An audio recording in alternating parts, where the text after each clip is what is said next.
I want to mention one more thing quick is that we know for sure that people are going to do their best to follow the diet, follow the plan, follow the recommendations that we're giving. Hopefully, they have days where they have 10 grams of fat, 20 grams of fat, and so on, and they keep it really low. But we also recognize that people are going to just do what they're going to do, and they're going to end up with more fat than that. So it's rare that someone follows something to the letter T 100%.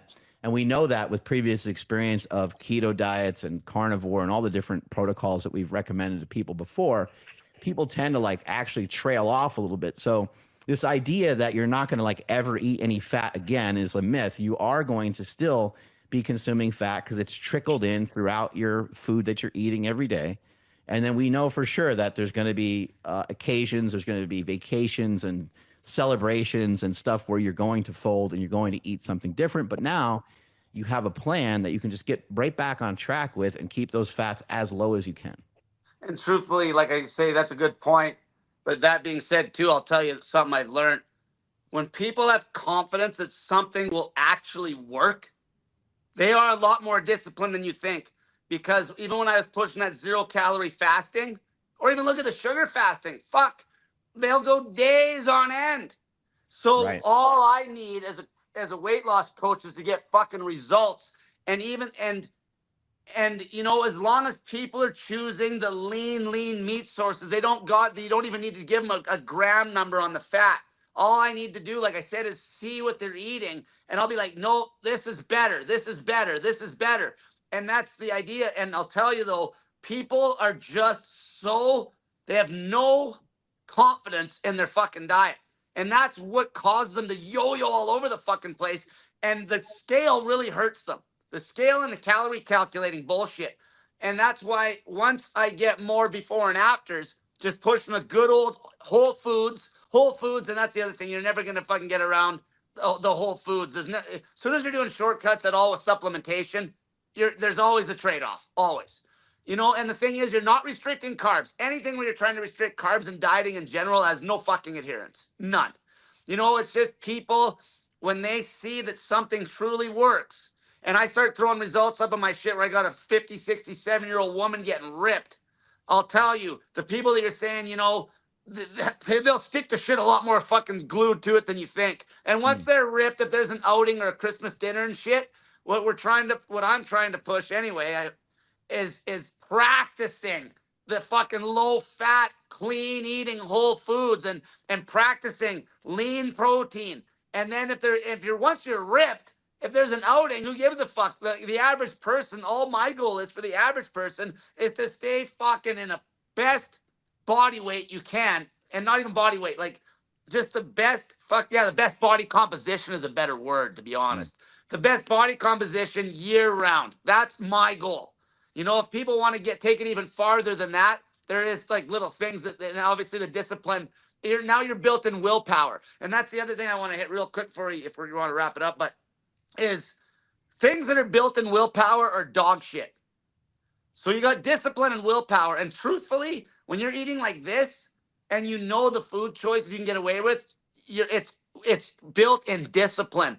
Like even when your coach was telling you if you're hungry, he wasn't saying you just can't eat. He's saying you get the fucking egg whites, which obviously that's really strict. Imagine he just said chicken breast, right? Because you were trying to get ripped. It's not hard. There's no willpower. It's not like the fasting. You know, where it's raw willpower. Even that fucking zero fat, zero carb carnivore diet. You know how much fucking willpower that takes to even do for 3 fucking days? It's because the body does not want to be restricting carbohydrate. So I'm telling you, that's why I'm not being soft at all. There's no more, like people come to me now and they're like, how do I fucking go and have a fucking meal at a restaurant? Right? And I'm like, you know what you order at the fucking restaurant? Fucking chicken breast, broccoli, and fucking rice. You know, if they want to do a shortcut, it's on them. If they're coming to me for coaching, there's no fucking shortcuts. It's fucking done.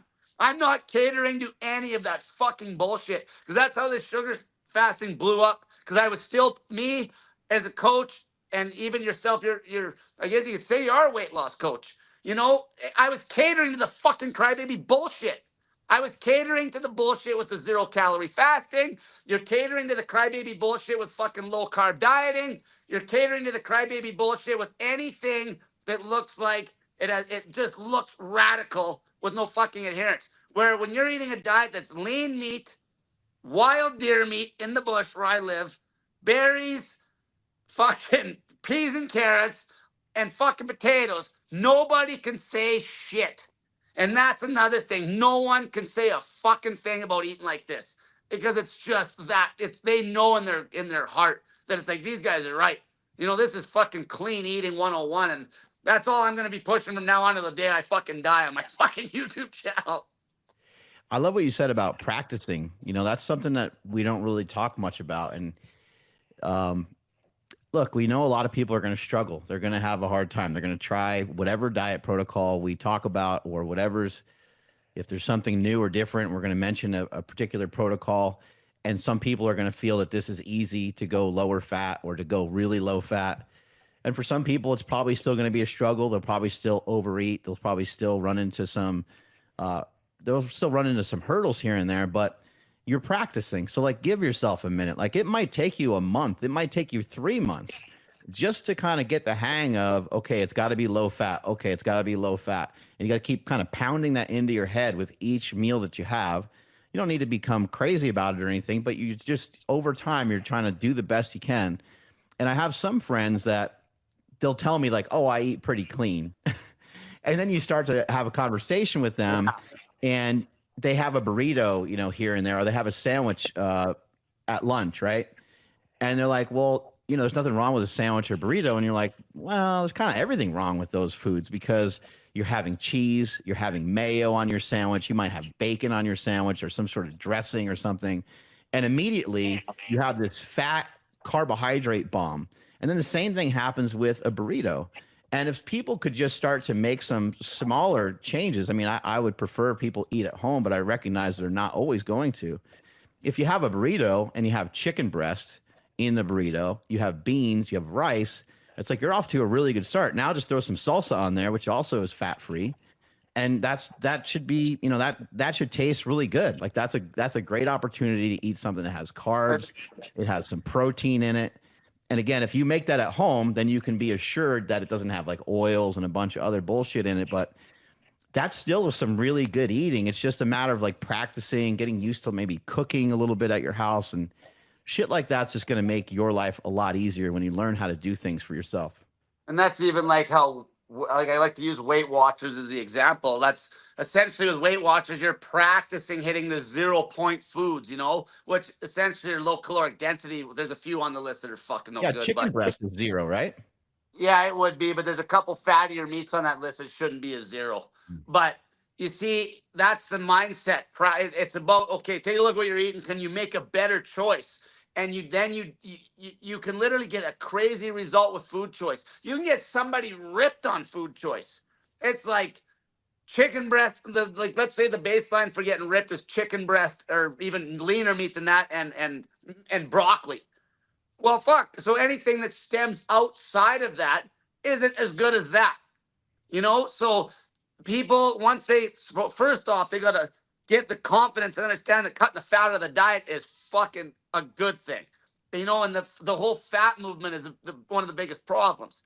And then once they know that, it's like, okay, like people know intuitively what's a cleaner food.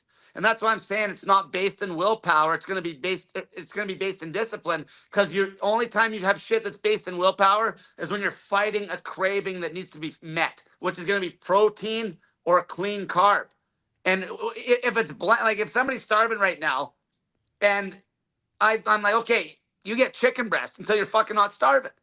And then they eat the chicken breast. And it's like a fat ass pig that's in bariatrics, like fucking maybe he's in the hospital. He's like 800 pounds. And he's like, I'm hungry. Like, this is where Now Zardin fucked up. You know, Now Zardin, like My 600-Pound Life, the old doctor? Yeah. He needed to be telling those fat asses to cram lean meat down their fucking throat. Lean meat, lean protein. Because if you had a fat person in the hospital, it's like 800 pounds. And anytime they're fucking hungry, it's like, you get to eat this. And it'll kill their hunger. And then they just get used to eating. That's a palate issue, too, from all the fucking high palatable shit. Right? So and this is where if you don't tolerate the crybaby bullshit and you understand that if you can base a diet in discipline and not willpower, you're gonna get a crazy fucking result. And all it takes is a few people to start spitting out pictures, like for me, like helping people with weight loss get before and afters, and then it just triggers the whole fucking thing. You know, because people do have more. People are tougher than you think, than a lot of people give them credit for. You know, if they need to know something will work. They need to truly know it will work. And once they know it will work, you know, like I always made an example. Like, let's say there was $1 million, like, 30 feet in the ground, and you knew for sure it's there. You're gonna fucking dig down there and get it. But imagine somebody told you, yeah, there's a 5% chance there's $1 million down there. Fuck, you might just be like, fuck that. I'm not gonna dig 30 feet by hand to fucking take a chance there's $1 million. You see, but so if they know for sure something works, and that's what my job is, to spit out those fucking results. And then people will see them and boom, you start fucking blowing this shit up, right? So